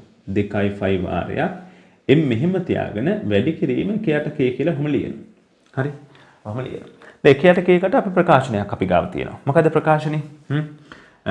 ඔන්න බලන්න t සමානයි 2.5 වාරයක් m මෙහෙම තිබ්බා 1යට k1 ධන 1යට k2. හරි. ඔන්න දැන් තමයි වැඩි. හරි. ඊට පස්සේ මම මොකද කරන්නේ? මේක වර්ග කරනවා. වර්ග කරාම ළමයි මම අවශ්‍ය වුණ තැන ටික මකනවා. මේ හරිය පේනව නේද? වර්ග කරනවා. t වර්ගය සමානයි. ඒතර 2.5 වර්ගය වෙනවා. 2.5 වර්ගය. දැන් මේක m වලින් වැඩි කරන්න පුළුවන්. හරි. ඒතර 4.5 වර්ග වාරයක් m බෙදීම k1 ධන 4.5 වර්ග වාරයක් m බෙදීම k2. මේ බලන්න මේක වර්ග කරොත් මොකද වෙන්නේ? 4.5 වර්ග වාරයක් m බෙදීම k1. එහෙනම් t1 වර්ගය. මේක වර්ග කරොත් 4.5 වර්ග වාරයක් m බෙදීම k2. ඉතින් මේක. එහෙනම් අන්න t වර්ගය සමානයි t1 වර්ගය ධන t2 වර්ගය. එහෙනම් t සමානයි මේ හරි පේනවනේ නේද? හරි. පේන්නේ ඒකට එහෙනම් මෙතනින් ගත හැකිනේ. හරි. තව කොහෙද බෝඩ් එකේ තියෙන්නේ? මෙතන තියෙනවනේ. මේක ගත්තාම ඔන්න t සමානයි වර්ගමූලය ඇතුලේ t1 වර්ගය ධන t2 වර්ගය. පැහැදිලි නේද? අමාරුද? නෑ, අමාරු නෑ. මතක තියාගන්න එහෙම අමාරු මේවා අමාරු දේවල් නෙමෙයි. හරි. ඔයගොල්ලන් මේ ජීවිතේ මීට වඩා ගොඩාක් අමාරු දේවල් පුතේ හම්බ වෙනවා. මොලේ මහන්සි කරලා මේවා කරන්න පුළුවන්. දෙතුන් පාරක් මේවා කටුවට කොලා අරන් කරන්න. කරලා පුරුදු වෙන්න. ඊපස්සේ මේකේ මෙමරි එක හැදෙනවා. හරි. ලස්සනට හදාගන්න පුතේ.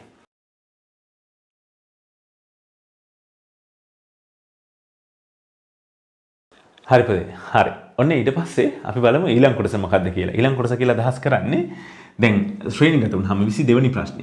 ශ්‍රේණිගත වුණාමනේ සමාන්තරගත වුණාම. සමාන්තරගත වුණාම මොකද වෙන්නේ? මෙන්න මෙහෙම. මේ බලන්න එක මතක ඇති.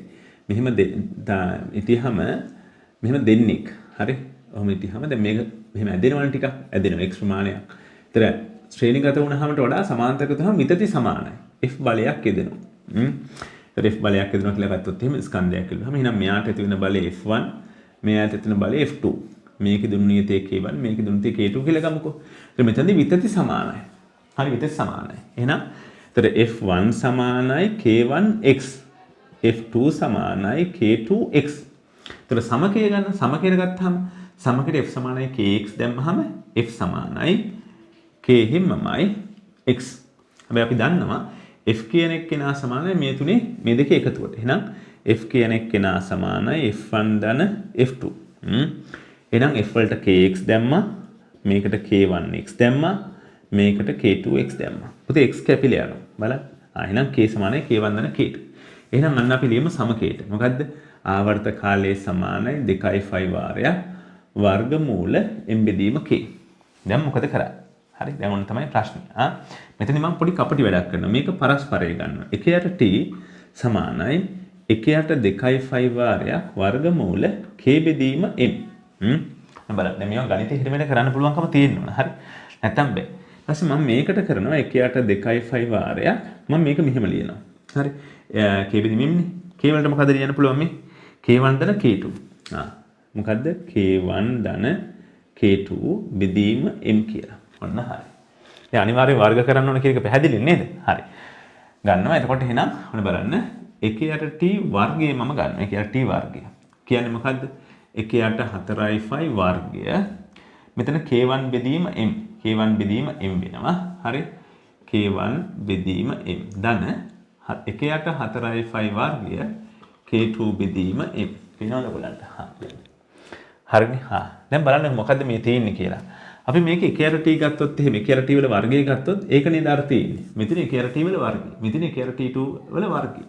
එහෙනම් 1යට t වර්ගය සමානයි 1යට t1 වර්ගය ධන 1යට t2 වර්ගය. හරි. දැන් මොකද කරන්නේ? දැන් එහෙම ආවට කියලා පරස්පරය ගන්න බෑ. මේ ගුඩයට මෙහෙම කරන්න බෑනේ. මේව කරන්න ඕනේ. ඒතර t වර්ගය සමානයි. ඔන්න t1 වර්ගය වැඩි කිරීම t2 වර්ගය t1 වර්ගය ධන t2 වර්ගය. පරස්පරය ගත්ත වර්ගමූලය ගත්තා t සමානයි මේකේ වර්ගමූලය බෙදීම t1 t2 t1 වර්ගය ධන t2 වර්ගයේ අන්න එතන මම වැරද්දුවා නේද? වැරද්දුවා. දැක්කද? හරි. නේ උඩට එන්නේ එකතුව t1 වර්ගය ධන t2 වර්ගයේ බෙදීම t1 වර්ගය t2 වර්ගය. පරස්පරය ගත්ත වර්ගමූලය ගත්තා. ඒතර t1 t2 බෙදීම t1 වර්ගය ධන t2 වර්ගය. ඔන්න උත්තරේ. හරි. කියවෙන උත්තරේද පුතේ එහෙම තියෙන්නේ. t1 t2 බෙදීම t1 ධන t2 වල වර්ගය 22ට අදාළව පුතේ 4 වෙනි උත්තරේ. ඔන්න ඔහමයි උත්තරේ අරගන්නේ. පැහැදිලි නේද? හරි. මම හිතනවා පැහැදිලි ඇති කියලා. හරි. එහෙනම් ලස්සන පාඩපෑන් පාවිච්චි කරලා දැන් ඔයගලන්ට ලියා ගන්න පුළුවන්. හරි. ඕන දැන් අපි ප්‍රශ්න 22ක් කරලා තින්නේ. හරි 22යි. හරි. තව බොහොම පොඩි ප්‍රමාණයක් මේකේ ප්‍රශ්න 28ක් තියෙනවා. 28ම සාකච්ඡා කරමු. right? අමතක කරන්න එපා මේවා කරගෙන යද්දී ඕලන්ට ඇති වෙන හැඟීම දැනීම මොකක්ද කියලා එක කලින් කමෙන්ට් එකක් විදිහට වීඩියෝ එක අවසානයේ සඳහන් කරන්න. පුතාලට ආපු ගැටලු මොනවද මේක ඉගෙන ගත්තේ? හරි. ඒ ටික අනිවාර්යෙන් පහලින් සඳහන් කරන්න ඕන. හරි.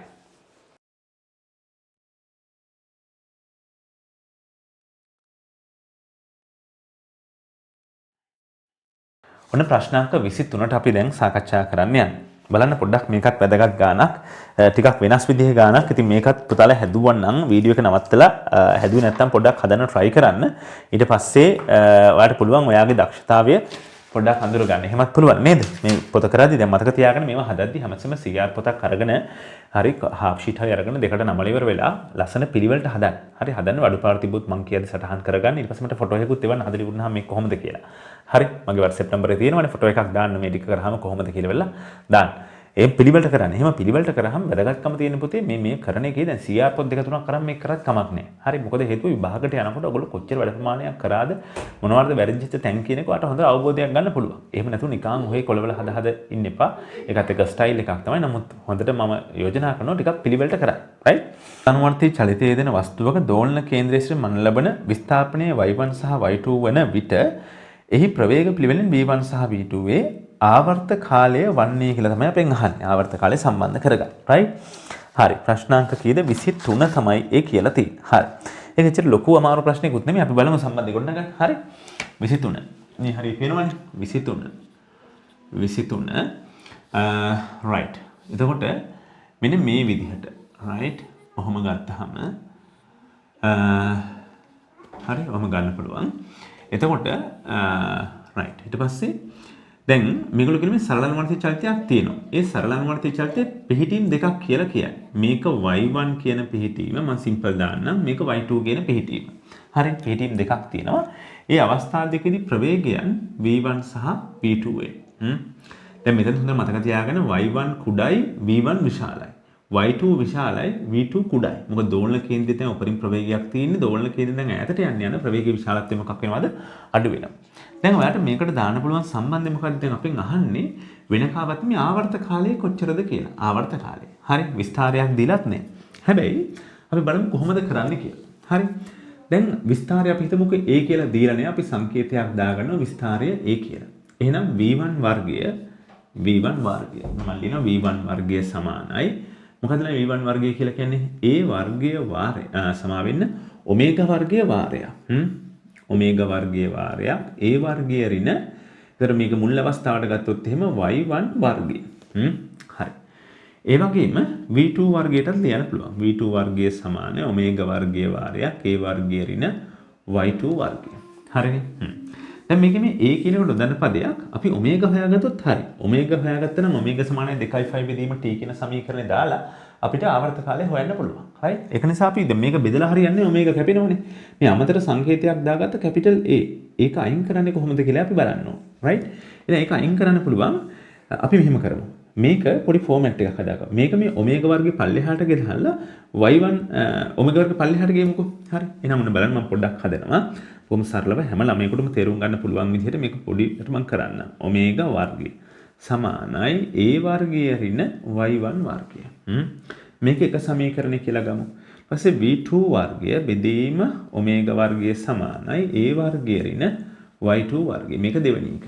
දැන් a අයින් කරගන්නේ කොහොමද? a අයින් කරන්න වට මේකෙන් මේක අඩු කරන්නත් පුළුවන් මේකෙන් මේක අඩු කරගන්න පුළුවන්. අපේ ගාන අනුව දැන් මේකේ සංකේතනම v2 වැඩිනේ. ඒ නිසා v2 අපේ සංකේතන ඕන මාරු කරන්න පුළුවන්. v2 වැඩි නෙමෙයි v2 අඩුයි. හරි v1 වැඩි. හරි ඒ නිසා v1 වැඩි නිසා මේකෙන් පළවෙනි එකෙන් දෙවෙනි එක අඩු කරනවා. පළවෙනි එකෙන් දෙවෙනි එක අඩු කරාම යාට පේනවා මේක අඩු වෙලා කැපිලා යනවා. එහෙනම් මේක අඩු කිරීම මේකෙන්නේ අඩු කිරීම නම් මේක ධන වෙනවා මේක කොහොමත් ඍණ තියෙන්නේ. එහෙනම් ඔන්න මම ලියනවා මොකද්ද ලියන්නේ v1 වර්ගය. එතකොට මේක අඩු කිරීම මේක.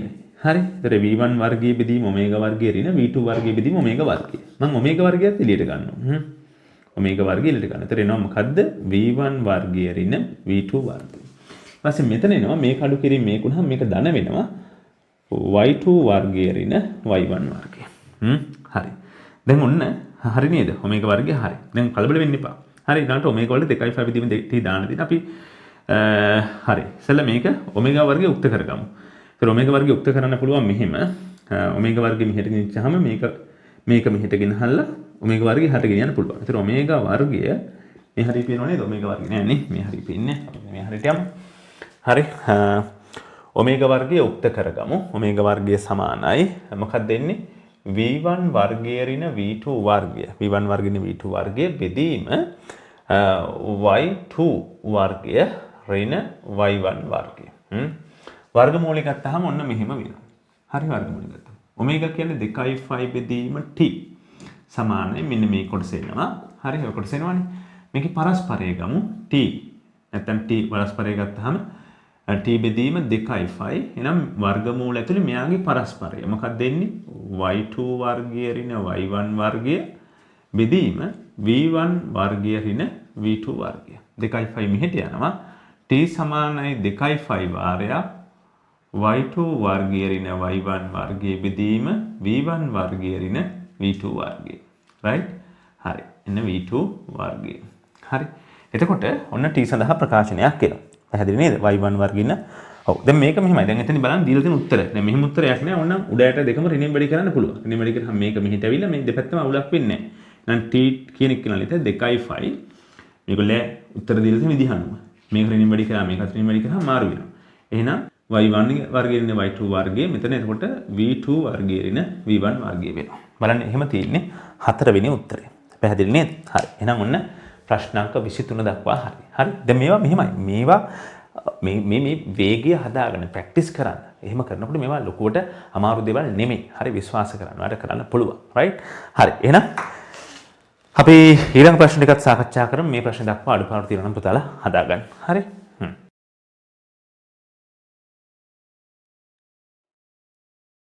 අපිට ඊළඟට තියෙන ප්‍රශ්නාංක 24.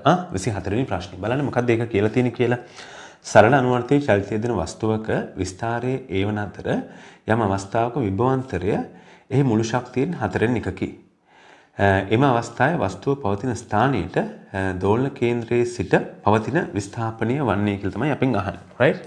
හරි. දැන් අපි බලමු කොහොමද මෙන්න මේ ප්‍රශ්නෙට අපි එන්නේ කියන එක. 24 වෙනි ප්‍රශ්නේ. රයිට්? 24. රයිට්. හරි. සටහන් දෙකම. රයිට්? 24. හරිනේ? මේ හරියෙන් බලමු. 24 වෙනි ගැටලුව. හරි. ඒගොල්ලෝ කියන කතාව ගන්න.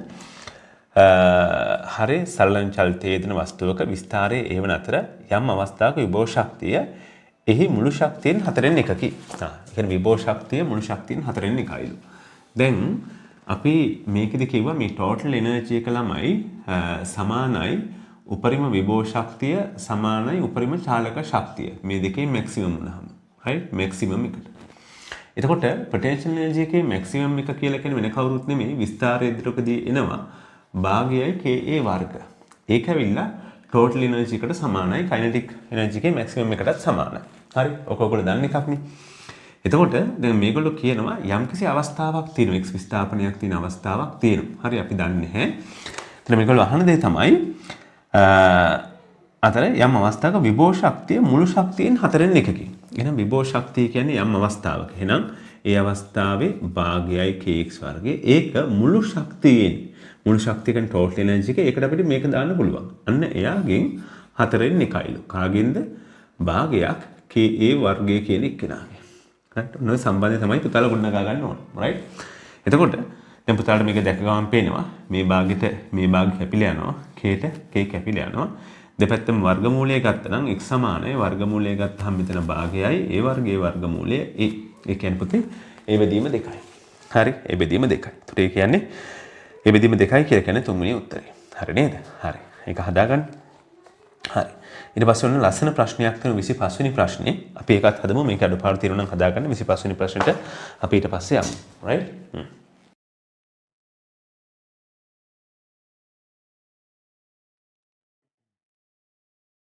හරි. අපි බලමු දැන් කොහොමද මේක හදන්නේ කියලා. හරි. හරි. ඊළඟට ළමයි ප්‍රශ්නාංක 25 හදන්න තියෙන්නේ. චුට්ටක් හොඳට බලන්න. ලී කැබැල්ලක මාන ABC ද එහි සාපේක්ෂකත්වය D ද වේ. එහි දිග සිම්පල් A වන පැත්ත සිරස් වන පරිදි ජලයේ පාවේ. මෙම ලී කැබැල්ල මදක් ජලය තුළට ගිලෙන පරිදි විස්ථාපනය කළ මුදා හැරිය විට එය ඇති කරන චලිතයේ ආවර්ත කාලය අපෙන් අහන්නේ. හරි. හොඳ ප්‍රශ්නයක්. හොඳ ඔප්පු කිරීමක්. මේක ඔප්පු කිරීමක් ඇත්තටම තියෙන්නේ. අපි බලමු කොහොමද හදන්නේ කියලා. මම මේක පොඩ්ඩක් ද්විමාන වැඳ ගන්න. හරි. දැන් අපි මේක ඔයගොල්ලෝ බලන්න අපේ වීඩියෝස් වල මම මේක ඔප්පු කරන හැටි කලින් වීඩියෝස් වලත් කියලා තියෙනවා. ඔන්න ජලය කොහොම තියෙනවා. එතන මෙන්න මේ උස තමයි A කියලා අපි ගමුකෝ. උස හරස් කඩ වර්ගඵලය අපිට මෙහෙම ඕනනම් මම නිකන් දල වශයෙන් ගන්නම් පස්සේ ද්විමාන මේ පේන විදිහ මේක B වැඩි කිරීම C කියලා ගන්න පුළුවන්. අපි නිකමට ගමුකෝ මේක ස්කන්ධ M කියලා දැන්ට. හරි. හදලා තියෙන රෝග D සාපේක්ෂණත්වයක් තියෙන කෙනෙක්. හරි. ඒතර මෙයාව මේකේ අපි හිතමු H උසක් ගිලලා තියෙනවා. හරි. ඒතර මේකේ H උසක් ගිලලා තියෙනවා මම මෙන්න මේ ටික අමතක කරනවා. හරි. දැන් අපිට පහසු සඳහා. එතකොට ඔයා තේරුම් ගන්න මේක x ප්‍රමාණයක් පල්ලෙහාට එබුවොත් එහෙම x ප්‍රමාණයක් පල්ලෙහාට ඔබනවා. හරි x ප්‍රමාණයක් පල්ලෙහාට ඔබනවා.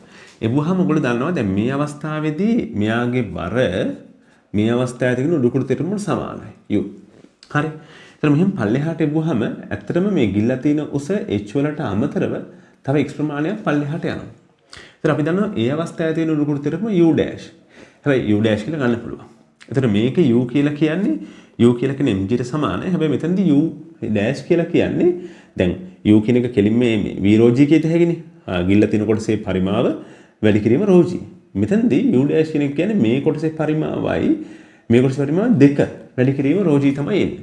එතකොට එහෙනම් මේ දෙන්න සංසන්දනය කරාම මේ සරල අනුවර්තී චලිතයට හේතු වෙන අමතර බලය ඇති කරන්නේ මෙන්න මේ ගිල්ලා තියෙන කොටස. මෙන්න මේ x කොටසක් ගිල්ලා තියෙනවා. ඒ කොටස මත ඇති වෙන උඩුකුරු තෙරපුම තමයි අමතර බලය ඇති කරන්නේ. හරි ඒකයි ගන්න වෙන්නේ. එහෙනම් අපිට ඒක ගන්න පුළුවන් u dash වෙන u කියලා. u dash වෙන u කියන වෙන කවුරුත් නෙමෙයි. මෙන්න මේ කොටස මත ඇති වෙන උඩුකුරු තෙරපුම. හරි අපිට එහෙම ගත හැකිනේ. ඒතර ඒක ලියත හැකි කොහොමද? හරස්කඩ වර්ගඵලය b වැඩි කිරීම c. b වැඩි කිරීම c උස x. b වැඩි කිරීම c හරස්කඩ ඵලය උස x. rho g. ඔන්නෝක තමයි අමතර බලය. දැන් මේවා ලොකු සමීකරණ ලියන්න යන දෙයක් නෙමෙයි. මේ අවස්ථාවේ අමතර බලය කියන එක හොයාගත්තා නම් හරි. ඊට පස්සේ අපි දන්න හැමතිස්සෙම විස්ථාපනයේ වැඩි වෙන පැත්තට තමයි f සමාන m දාන්නේ. විස්ථාපනයේ වැඩි වෙන්නේ මෙහිට. දැම්මහම පල්ලෙහාට. ඒතර පල්ලෙහාට තියෙන බලය කියලා ගත්තාම පල්ලෙහාට සංප්‍රයුක්ත බලයක් නෑ. මොකද දැන් මෙතනදී ඔබ තේරුම් ගන්න ඕනේ මම මේක ලියනම් මේක නිකන් u සමානයි mg. මෙතන ඇවිල්ලා u dash කියන එක තියෙන උඩ u dash කියන එක තියෙනවා u dash කියන බලය තියෙනවානේ.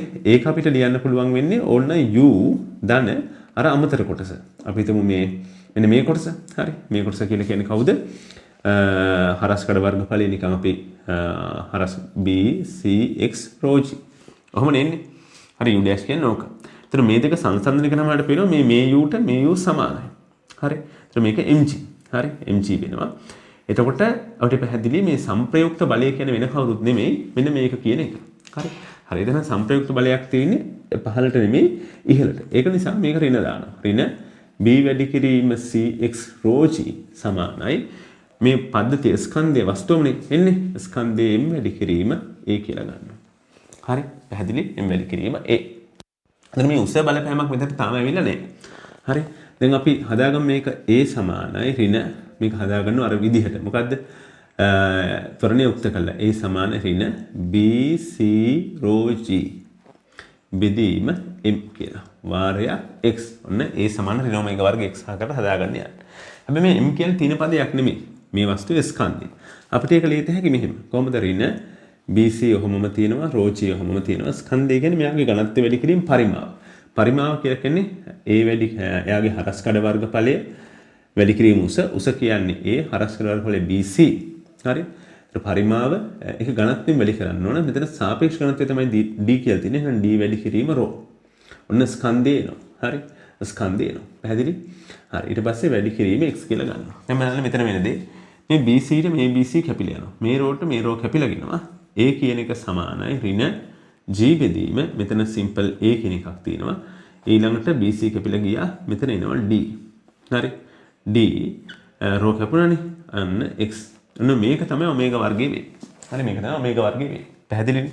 ඒතර දැන් ඔමේගා වර්ගයේ මේක වුණාන් පස්සේ මොකක්ද අපි අහන්නේ ආවර්ත කාලෙන්නද මේගොල්ලෝ අහන්නේ. බලන්න මේක ඔප්පු කිරීමක්ම තමයි අවසානයේ අහලා තියෙන්නේ. ආවර්ත කාලය. ඉතින් ආවර්ත කාලය හොයන්න පුළුවන් මේක ඔමේගා වර්ගය නම් ඔමේගා කියන එක සමානයි 2.5 බෙදීම t සමානයි 2.5 බෙදීම ඔමේගා. හරි ඔමේගා. ඒත් මේ කියන්නේ ඔමේගානේ. හරි බෙදීම ඔමේගා කියලා ගත්තහම පස්සේ ඔමේගා. මේ කියන්නේ ඔමේගා වර්ගය. මේකේ වර්ගමූලය තමයි ගන්න වෙන්නේ. ඒකට එකයට ඔමේගා කියලා කියන්නේ මේකේ පරස්පරය ගත්තා. කොහොමද පරස්පරය. හරි නැත්නම් එකයට ඔමේගා කියලා කොහොම ලියමුකෝ. එකයට ඔමේගා කියලා කියන්නේ මේකේ පරස්පරයේ වර්ගමූලය. එහෙනම් t සමානයි 2.5 වාරයක් a වැඩි කිරීම d බෙදීම g. හරි. ඒකේ ඔන්නෝම තමයි ගන්න මේ. හරි. ඒතකොට බලන්න එහෙම උත්තරයක් තියෙන්නේ මොකක්ද කියලා. a වැඩි කිරීම d බෙදීම d උත්තරේ තුන්වෙනි එක තමයි තියෙන්නේ. හරි පේනව නේද? පල්ලෙහා ටික පේන්නේ නැද්ද? හරි. right. පල්ලෙහා ටික අපි ඕන්න මෙතනින් ලියන්න. කොහෙද පේන්නේ සාමාන්‍යයෙන් බෝඩ් එක පුරාම ලියනවා නේද? හරි. මෙන්න මේ හරියෙන් පොඩ්ඩක් අඳින්න.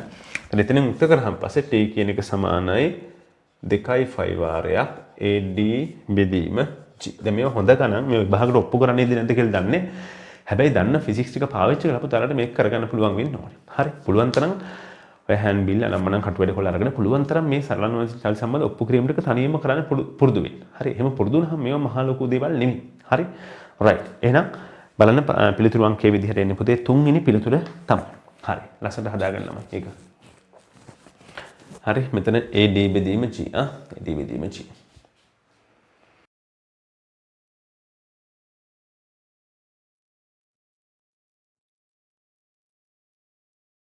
ප්‍රශ්න තව ප්‍රශ්න දෙකයි නේද? බලන්න අපි ප්‍රශ්න 28ක් වෙනකම් 27ක් 26ක් වෙනකම් සාකච්ඡා කරගෙන 26ත් අපි යමුකෝ. හරි ඒකත් ඇවිල්ලා ඔප්පු කිරීමක්ම තමයි. හරි අපි යමු බලන්න මොකද්ද කියලා ඔප්පු කිරීම. ඒ නියත ත්වරණයක් ඇති u නලයක් සිරස් ලෙස තබා ඇත්තේ එහි විවෘත බාහුව ඉහළට පවතිනසේ. ස්කන්ධයේ සිම්පල් ලෙම් සහ ඝනත්වයේ d වන ද්‍රව පරිමාවක් නලය තුළට ඇතුළත් කළ විට ද්‍රව කඳ දෝලණය වීමේ ආවර්ත කාලය හොයන්න. මේකත් කිසිම ප්‍රශ්නයක් නෑ ඔප්පු කිරීමක් නේ. හරි. බලමු ප්‍රශ්න අංක 26. හරි ඔන්න ගී කෙනගේ සම මේකෙදි බලලා තියෙන ඔයගලන්ට ඔප්පු කිරීම ටික ඉගෙන ගන්න ටික කරන්න පුළුවන්ද කියන එක. හරි. දැන් මම මේක පැහැදිලිව ඔප්පු කරලා පෙන්නන්න නැවත. ඔයාලට ඕන මේ වීඩියෝ එක නවත්තලා තනියෙන් ඔප්පු කරන්න පුළුවන්. ඔප්පු කරලා බලලා හරියනවද නැත්නම් වරදිනවද කියලා බලන්නත් පුළුවන්. හරි. හරි. මෙන්න මේ විදිහට තියෙනවා. දැන් අපි හිතමු m ස්කන්ධයක් මේකට දාලා තිනවා. හරි m ස්කන්ධයක්. දැන් මෙහෙම දැම්මට වෙන්නේ නෑනේ. ඇත්ත කතාව. හරි. මේක පොඩ්ඩක් පල්ලෙහාට ප්‍රෙස් කරන්න ඕනේ. right? ගමු අපි මේ විදිහට ගත්තහම පස්සේ පල්ලෙහාට ප්‍රෙස් කරන්න ඕනේ. හරි. මේ ආකාරයට තියෙනවා. ඊට පස්සේ ඔන්න මෙහෙම ගත්තා. right. මේක පොඩ්ඩක් පල්ලෙහාට ප්‍රෙස් කරොත් එහෙම මේක x ප්‍රමාණයක් තල්ලු කරොත් අර x ප්‍රමාණය පොඩ්ඩක් එනවනේ. මෙහෙම එනවා මෙන්න මෙහෙම. හරි. ඔන්න ඔහොම වෙනවා. right. ඒතර මේ වගේ අවස්ථාවක් આવොත් මේ සම්පූර්ණ ද්‍රව කඳේ ස්කන්ධය m සම්පූර්ණ ද්‍රව කඳේ ස්කන්ධය m. දැන් මෙහෙම කරොත් එහෙම අපි තුමු x ප්‍රමාණයක් මේ ඔක්කොම ටික x ප්‍රමාණයක්. හරි. එතකොට මෙන්න මේක මෙහෙම තිබ්බහම මෙහෙම තියෙන්නේ නෑනේ. මේක මෙහෙම පැද්දෙනවා. මේක පල්ලෙහාට යනවා මේක උඩට යනවා. හරි ඔහොම සරලව චලිතය එනවා. හරි. මේ විදිහට. එහෙනම් එහෙම චලිත ඇති වෙන්න හේතු වෙන්නේ මෙන්න මේ කොටස x කොටසක් කිව්වනේ අපි. අන්නේ කොටසේ බර තමයි මෙන්න මේ වැඩේට හේතු වෙන්නේ. හරි අසමතුලිත බලය. එහෙනම් මේ ද්‍රව කඳට අපි x වැඩි වෙන පැත්තට f සමානයි m දානවා. x වැඩි වෙන පැත්තට f සමානයි m දානවා. right? අපි x වැඩි වෙන පැත්තට f සමානයි m දානවා. දැම්මහම පස්සේ ඔන්න බලන්න x වැඩි වෙන්නේ උඩට. මේ බලය අමතර බලය. මේ අමතර බලය කියන්නේ මෙන්න මේ ද්‍රව කොටසේ බර තියෙන පල්ලෙහාට. එහෙනම් ඍණ ඒකේ ස්කන්ධය කොහොමද ලියන්න පුළුවන්? සිම්පල් m කියලා මම නිකන් ලිව්වේ. සිම්පල් m නෙමෙයි ඒක වෙනස් වෙනවනේ. ඒකේ ස්කන්ධය ලියන්න පුළුවන්. එයාගේ හරස්කඩ වර්ගඵලය a කියලා අපි ගත්තොත් එහෙම. හරි. a හරස්කඩ ඵලය a වැඩි කිරීම උස x. ඔන්න පරිමාව. හරස්කඩ වර්ගඵලය a උස x. හරි පරිමාව රෝ වලින් වැඩි කරන ස්කන්ධය එනවා g වලින් වැඩි කරනවා. හරි. මේකයි මට හරස්කඩ වර්ගඵලය දීලා තියෙන්නේ. සිම්පල් a නියත හරස්කඩක් තියෙනවා. එහෙනම් සිම්පල් a කියලාම ගත හැකියි. හරි. හරස්කඩ වර්ගඵලය ඒක උසෙන් වැඩි කරනවා පරිමාව වෙනවා. ඒක ඝනත්වයෙන් වැඩි කරනවා ස්කන්ධය එනවා g වලින් වැඩි කරනවා. ඕක තමයි අමතර අසමතුලිත බලය. හරි සමානයි. මේ සම්පූර්ණ ද්‍රව ස්කන්ධය තමයි චලිත වෙන්නේ m වැඩි කිරීම a. හරි එතකොට a කියන එක කෙනා සමාන ඍණ. හරි. හරිද මේ a පැටලෙන්න පුළුවන් මේ ගානේ හරි. ඉතින් මේක ත්වරණීය කරනකොට එහෙම පැටලෙන්න පුළුවන්. නමුත් කරන්න දෙයක් නැහැ. අපිට ඕනේ මේකට a dash කියලා ගත්ත හැකි a dash කියලා ගමුකෝ. එතකොට ඍණ සිම්පල් a රෝ g බෙදීම m වාරයක් x. හරි. ඔන්න ත්වරණීය. මේක තමයි රෝ කියලා. මේ මොකද්ද? අපි කතා කරන්නේ ඔමේගා වර්ගය කියලා. ඔමේගා වර්ගය කියන්නේ ඔමේගා කියලා කියන්නේ මේ කොටසේ වර්ගමූලය a rho g බෙදීම simple m. a rho g බෙදීම m. හරි. එතකොට right ඔමේගා වර්ගය කියලා කියන්නේ a rho g බෙදීම m. ඊට පස්සේ මේගොල්ලෝ අහනවා මොකක්ද අහන්නේ? දෝලන කාලාවට තමයි අහන්නේ. එහෙනම් අර වගේමයි t සමානයි 2.5 බෙදීම ඔමේගා නම් එතකොට t සමානයි 2.5 වාරයක් ඔමේගා කියන්නේ මේකේ පරස්පරය කියන්නේ m බෙදීම a rho g a rho g m බෙදීම a rho g බලන්න උත්තරේ මොකද තියෙන්නේ කියලා උත්තරේ තුන්වෙනි එක m බෙදීම a rho g හරි තුන්වෙනි එක m බෙදීම rho සමාන ළමයි මෙතන rho වෙනුවට මම දාලා තියෙන d කියන එක වෙන්න ඕනේ එතකොට rho නෙමෙයි ගාන නුමනම් පුතේ d තියෙන්නේ ඒක ඔයගොල්ලෝ මාරු කර ගන්න පුළුවන් තේරුණාද? හරි දැන් කොහොමද මේ ප්‍රශ්න 27ක් 28ක් කරනකොට ඔයගොල්ලන්ට කොන්ෆිඩන්ස් එකක් එනවද? එන්න ඕන අනිවාර්යයෙන්ම. හරි.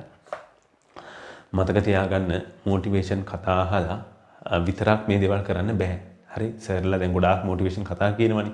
මොටිවේෂන් කතා වලින් විතරක් මේක කරන්න බෑ. මේකට මහන්සි වෙලා තමන් වැඩ කරන්න ඕනේ. වැඩ කරලා තමන්ගේ පරිචය හදා ගන්න ඕනේ. හරි. එහෙම නැතුව මොටිවේෂන් කතා අහන් ඊට පළට විෂය පුළුවන් වෙන්නේ නෑ පුතේ. හරි. ඒක හොඳට මතක තියාගන්න. හරි. හදා ගන්න ටක් ගාලා.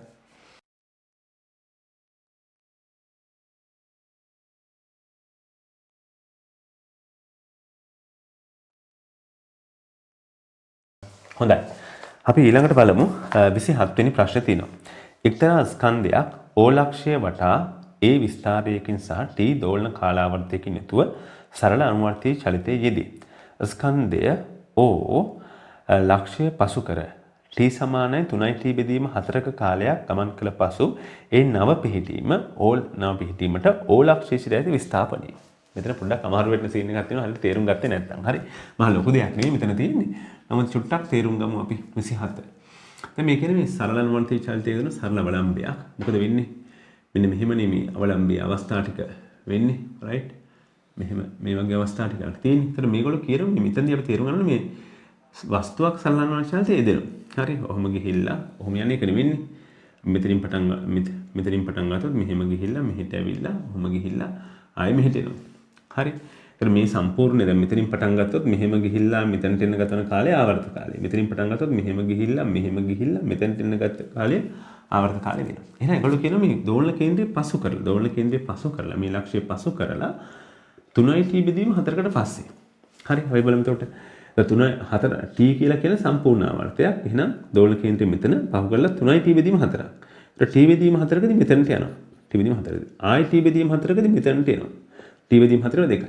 ආයි t බෙදීම 4කදී අපි ඔන්න දැන් මෙහෙම මේ පැත්තට යන අවස්ථාව ගත්තොත් එහෙම නේද? අපි ඊතල මෙහෙට දාමුකෝ.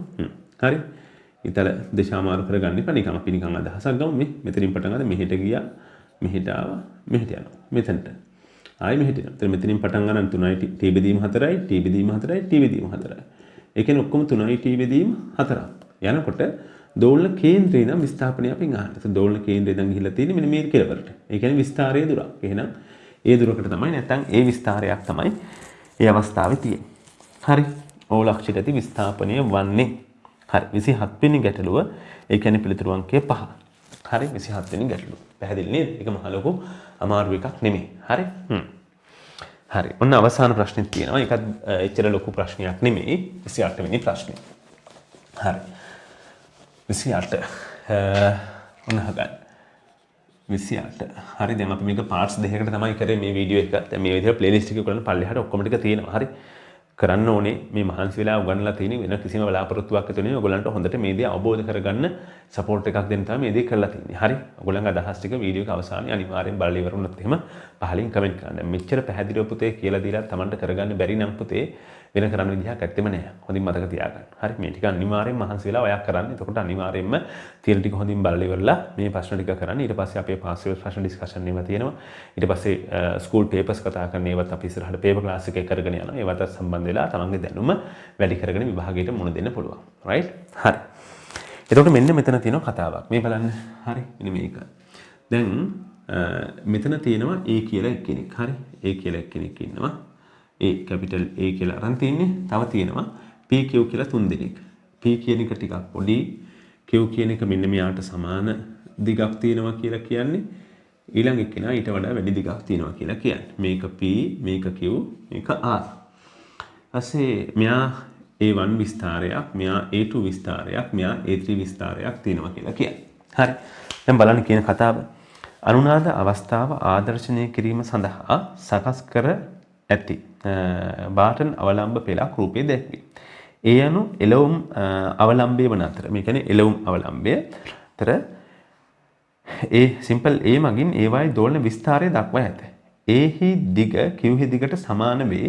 පහසුනහන් කුමන සම්බන්ධය සාමාන්‍ය නිවැරදි කියලා අහනවා.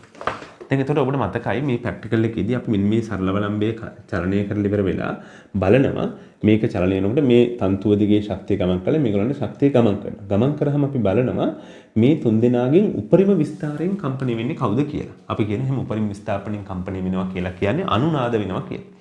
ඒතර අනුනාද වෙන්නේ වෙන කවුරුත් නෙමෙයි. අනුනාද වෙන්නේ බලපාන්නේ ස්වභාවික සංඛ්‍යාතය කියලා බලපාන්නේ තන්තුවක L.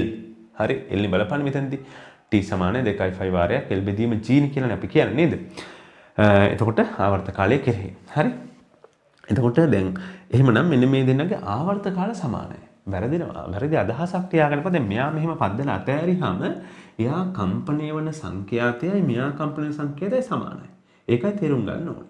හරි. කම්පණය සංඛ්‍යාත සමානයි. ඒතර මේක තමයි උපරිම විස්තරයෙන් කම්පණය වෙන්නේ. හරි. මේ තුන් දෙනාගෙන් මෙයා මේ තුන් දෙනා ශක්තිය මෙයාගෙන් ලබා ගන්නකොට උපරිම වාර්ෂික ශක්තිය ලබාගෙන ස්වභාවික සංඛ්‍යාතයට සමාන සංඛ්‍යාතයක් තියෙන කෙනා. හරි ඒ කියන්නේ මෙයාගේ ස්වභාවික සංඛ්‍යාතය මෙයා කම්පන සංඛ්‍යාතය සමානයි. මොකද හේතුව මේ දෙන්නගේ දිගවල් දෙක සමානයි. එහෙනම් මේක තමයි උපරිම විස්තරයෙන් කම්පණය වෙන්නේ. එහෙනම් මෙයාගේ විස්තරයට වඩා මේ දෙන්නගේ විස්තරය අඩුයි. වැරදිලා එහෙම ලියන්න එපා මේ දෙන්නගේ විස්තර සමානයි කියලා. විස්තර නෙමෙයි සමාන වෙන්නේ. මොකද සමාන වෙන්නේ සංඛ්‍යාතය. හරි සංඛ්‍යාතය සමාන වෙන්නේ. ඒතර එහෙම ගත්තාම ළමයි 28 සඳහා තියෙන්නේ A1 විශාලයි A2ට වඩා. ඒක වැරදි. A2 තමයි විශාල වෙන්නේ. එතකොට මෙතන තියෙන උත්තර වලින් අපිට ගන්න පුළුවන් හතරවෙනි උත්තරේ මොකද්ද? A3 කියන එක්කෙනා කුඩයි A2ට වඩා. හරි A3 කියන එක්කෙනා කුඩයි A2ට වඩා. ඒතකොට දිග වැඩි වුණා කියලා වැඩක් නෑ. උපරිම වශයෙන් ශක්තිය ලබා ගන්න මෙයා. ඒක නිසා මෙතන දීලා තියෙන උත්තර වලින් අපිට ගැළපෙන උත්තර විදිහට ගන්න වෙන්නේ A3 කියන එක්කෙනා නැත්තම් මෙන්න මේ R කියන එක්කෙනාගේ විස්තරය අඩුයි Q කියන එක්කෙනාගේ විස්තරයට වඩා. පැහැදිලිද? එහෙනම් ඔන්න පිළිතුරු අංකය 4 විදිහට ගන්න පුළුවන්. තේරුණාද? හරි.